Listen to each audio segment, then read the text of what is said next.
The Zone Coverage Podcast Network. From the three. Little shovel to Kamara, and he will bend his way into the end zone for a touchdown. Come back and diving into the end zone goes Kamara for the touchdown. Wow, what a turnaround here at the end of the half.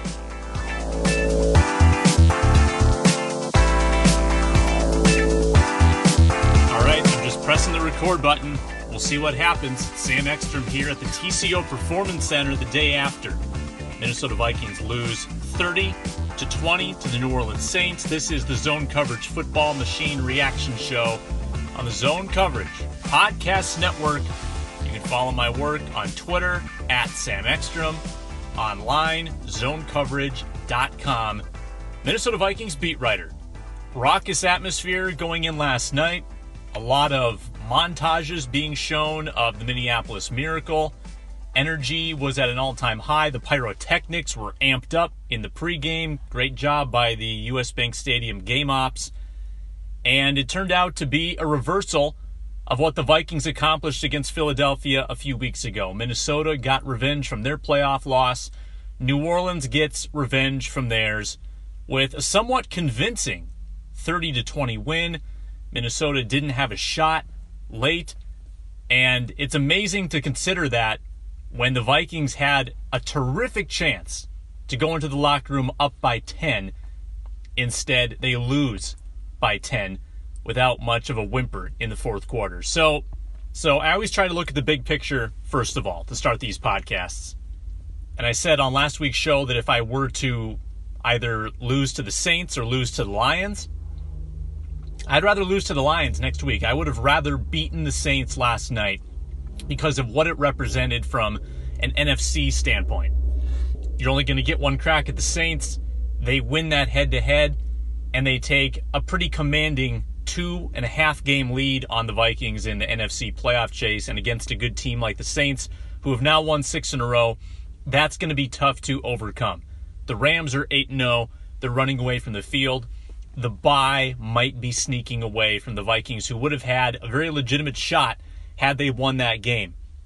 Had they won that game, there would have been 4 teams in the NFC at 5 wins and 2 losses, and the Vikings would have had the tie as well.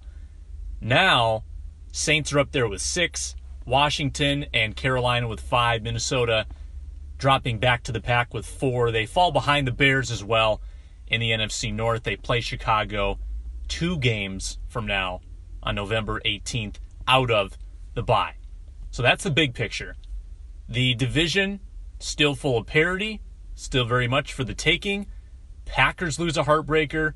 Lions spanked at home. Bears win.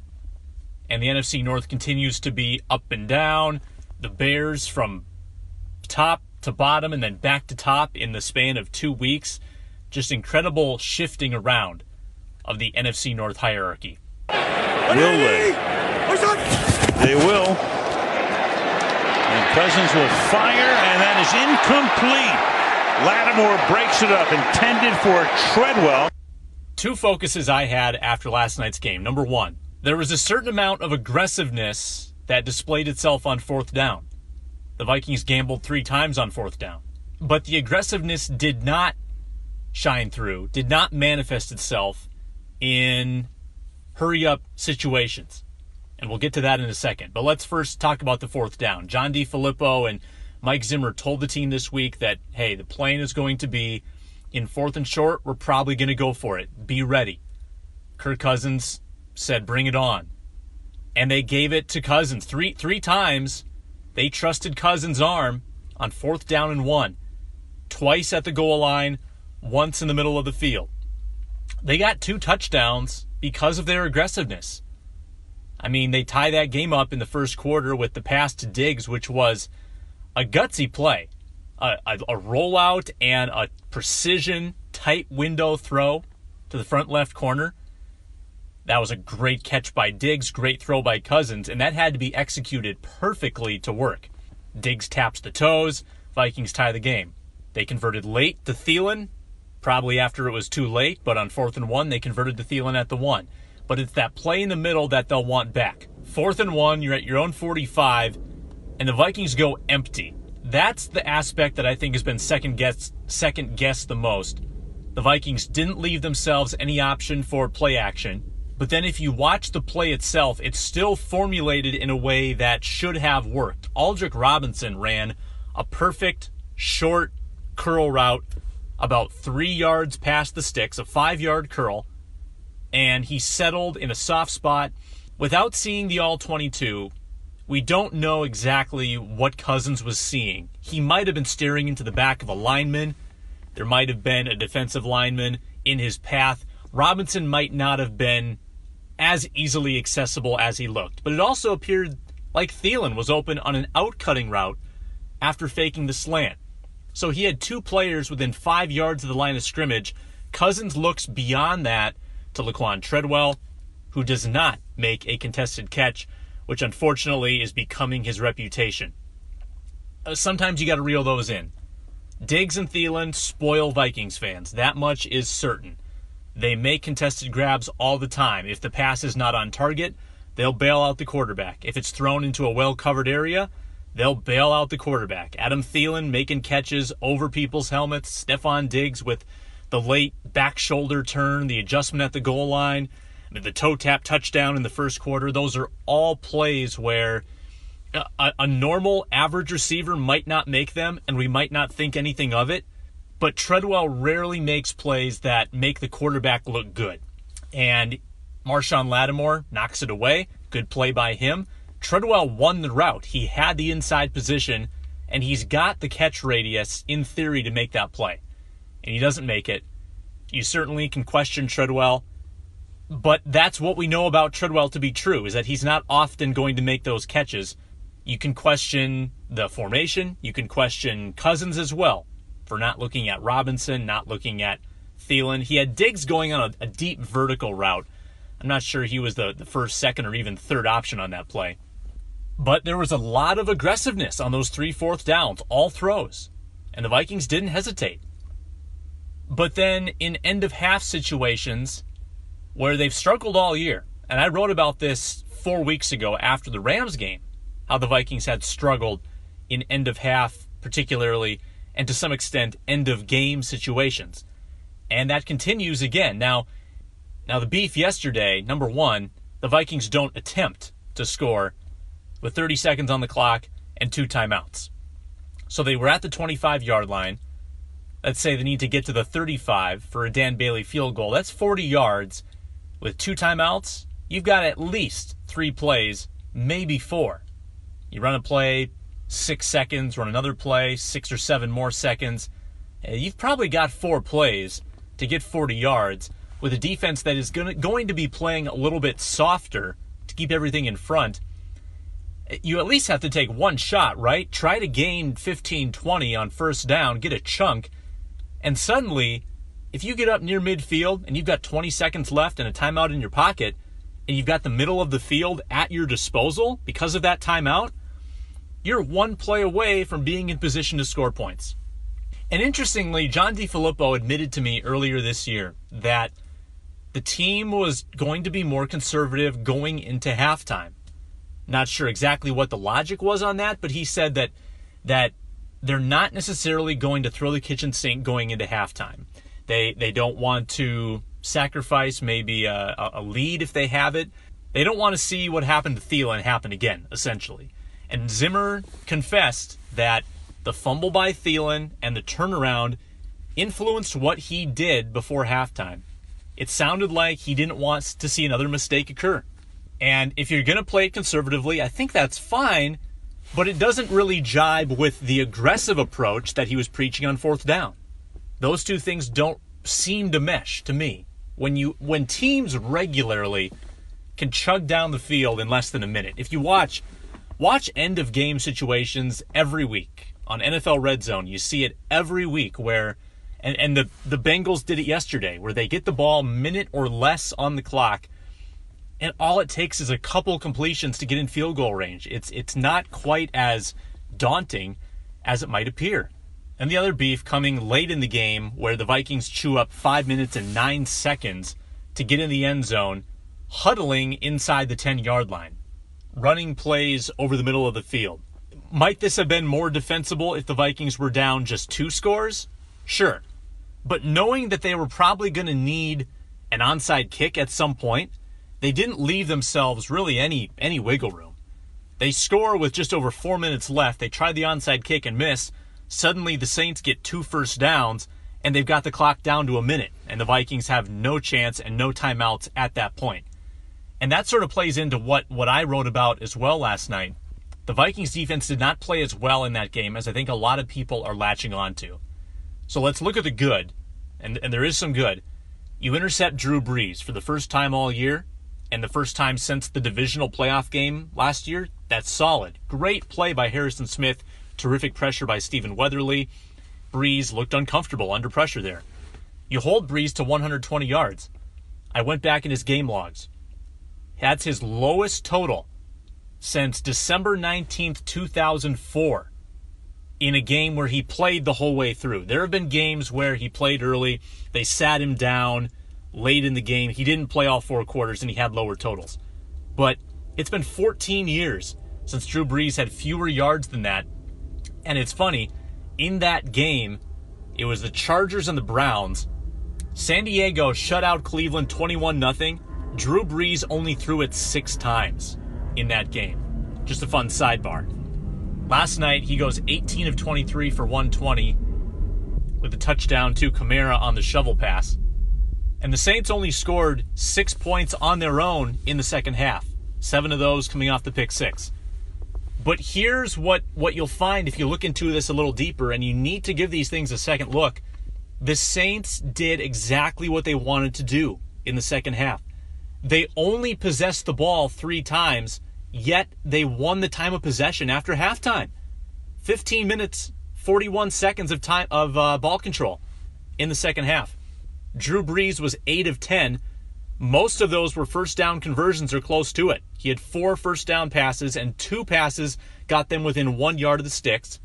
He converted on 3rd down, but the run game, the bottom line in the run game, not terrific for New Orleans, 3.7 yards per carry. But when the Vikings knew they were going to be running, up by multiple scores, 4th quarter, they ran it 7 times to start the 4th quarter for an average of 5.7 yards per carry and 4 first downs. The 8-minute, 15-second drive was an absolute backbreaker. And that's something the Vikings have done to teams in the past couple of years, too. You know how demoralizing it can be. Defense out there for 8 minutes, 15 seconds, and you give up points at the end of it, and you fall behind by 3 possessions. That was the game right there. And you can trace that back to Dan Bailey missing the extra point. Should have been a 16-point game. At that point, it's 2 possessions. Maybe you've got some hope. But down 17 and then opting to sort of trudge down the field instead of go up-tempo, that was bothersome. And yes, I'll fully admit, the defense was not put in a great spot. The offensive mistakes 100% put them behind the 8 ball. So they were being asked for quick stops at minimum and maybe make a turnover to shift that game. Maybe create a defensive play to steal back the momentum. And they couldn't do it. They methodically got walked over. The Saints only had 1 play above 20 yards in the game. It was the wildcat throw by Taysom Hill to Michael Thomas. But it's that nickel and dime and the death by 1,000 cuts type of matriculating down the field that burned the Vikings last night. I still felt like Drew Brees, Sean Payton, that offense was in control. Even though they weren't high-powered, they were efficient.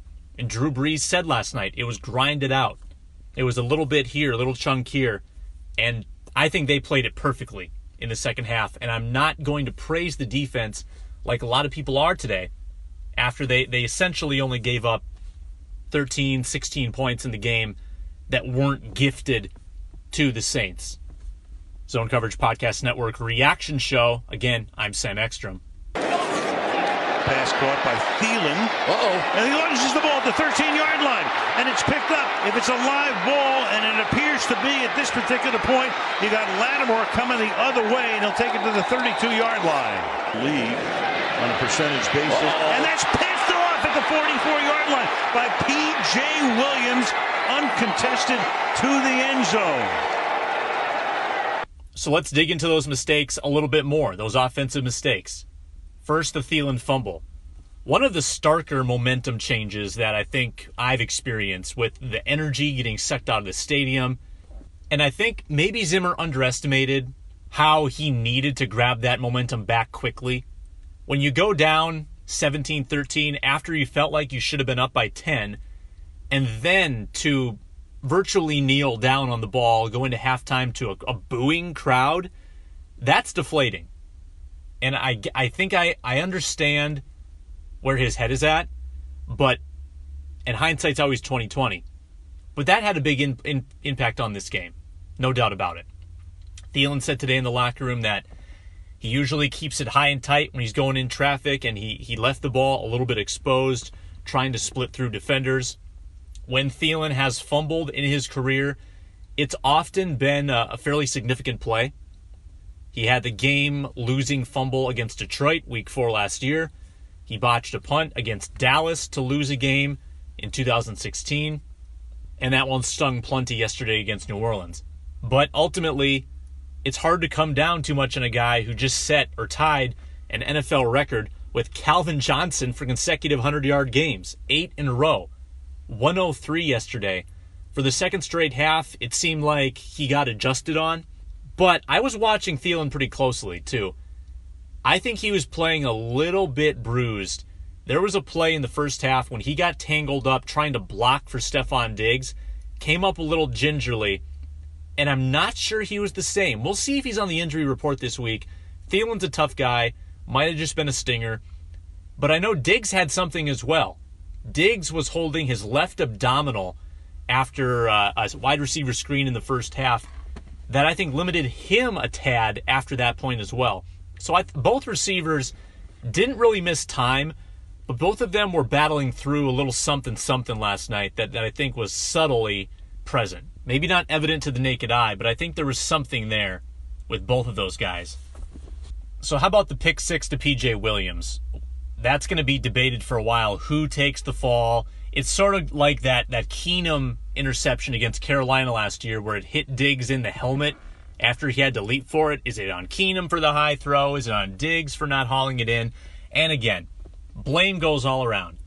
Blame Cousins for the decision. Blame Diggs for stopping on the route. Blame the offensive line for allowing the pressure. Diggs fell on the sword for this one. I'm more inclined to place the blame on Cousins unless we hear from a coach this week who says, nope, Diggs needs to finish that route. That's what we've practiced, and he needs to keep running. If that gets said, then I'll change my mind. But in a breaking down play, for Diggs to opt to shift back to the inside and find a soft spot doesn't seem like a terrible decision to me, especially if you watch the path of Diggs. He's running laterally with the line of scrimmage, looked to be well covered. I think if he makes that catch, I'm not sure he gets a first down.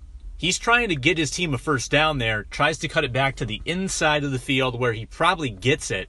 He's expecting Cousins to read his mind. That's the leap there that's tough to make when it's moving so quickly. For Cousins to process that and maybe go off script, that's difficult. But I think Diggs' decision actually gave them a better chance at converting the play. And Cousins had 0.4 of a second to react to that change of mind by Diggs, and he threw it right to P.J. Williams. I think Cousins becomes the easier scapegoat because of the situations he's continually put the Vikings in. With last night, he had a near pick six to Manti Te'o. He had a near fumble in their own red zone that was overruled by review. Vikings fans aren't used to the high percentage of turnovers. They've been spoiled with very smart, calculated quarterback play. If not always exciting, it was safe. Bridgewater, Bradford, Keenum, all protected the ball very well. And there have been some Cousins blunders that have been uncharacteristic of Vikings quarterbacks of late. With Cousins, you're getting a ton of high upside, and you're also accepting the risk. He can win you a game. He can break your heart. It's a double-edged sword. And it's something the Vikings and their fans will probably have to deal with. Because at this point, Cousins in his fourth year, he probably is who he is. Fumbling isn't new. Getting pressured isn't new. And talking about this with some of my colleagues, you can certainly place blame on the offensive line. But you also have to consider how Cousins is reacting to pressure and how maybe he's not doing as good a job at manipulating the pocket. I mean, there are quarterbacks in this league, good quarterbacks, who make a lot of subtle movements to create space so they don't lose their focus in the pocket. When things begin to collapse around Cousins, it seems to cause a panic. He loses ball control. He makes a poor throw. He's been responsible for a defensive touchdown now 2 consecutive home games. He had that ugly interception against the Cardinals too. Don't forget about that. And the mistakes at home, I think, are even more crippling because the Vikings at home have such a phenomenal defensive advantage with the noise on third down that when you give teams free points and when you give teams short fields, you're taking that built-in advantage away from the defense. Cousins' mistakes put them behind the 8 ball against the Bills. His mistake let the Cardinals in that game maybe longer than they should have been. And against the Saints, a very good football team, the mistake is what cost the Vikings ultimately. I think Thielen's mistake probably turned the game even a little bit more than Cousins did, but Cousins certainly hammered the nail in and really gave the Vikings an uphill battle in the second half. Quickly taking stock of the injuries here, the Vikings need to get to the bye in the worst way. And because the bye is looming, that could mean they hold guys out that extra week to get them to. That could be Reef. That could be Dalvin Cook, certainly. Maybe Sendejo and Barr as well. There might not be too many guys returning against Detroit. And who's going to get added to the injury list? As I mentioned, I thought Diggs and Thielen might have both gotten banged up in that game, but they played through it. Rashad Hill was limping. Sheldon Richardson at one point had to leave, did come back. Is he okay? Rock Thomas with a hamstring. He probably will be out for at least a week. And that likely elevates C.J. Ham's role and Mike Boone's role. But I don't think the injury report gets shorter this week. I think you'll have to wait till post-bye to start seeing some of these guys return. And you'll have to play shorthanded against a Lions team that has not lost at US Bank Stadium. Every game from here on out, pivotal. When you only win 4 out of 8 games at the halfway point of the season, then the heat turns up in the second half. No more wiggle room for the Vikings, that's for sure. If they get to the bye at 5-3-1, I think you can probably chalk that up to a positive bounce back in this first half, especially in light of the 1-2-1 start. But it doesn't give them any more leeway after the bye. They're still going to need to keep that pedal down. Sam Ekstrom on Twitter at Sam Ekstrom. Zone Coverage Football Machine Reaction Show. The Real Deal. It's Wednesday nights with Andy Carlson, Arif Hassan, and Luke Inman. Big thanks to them for letting me crash the feed. Talk to you next week after the Lions game.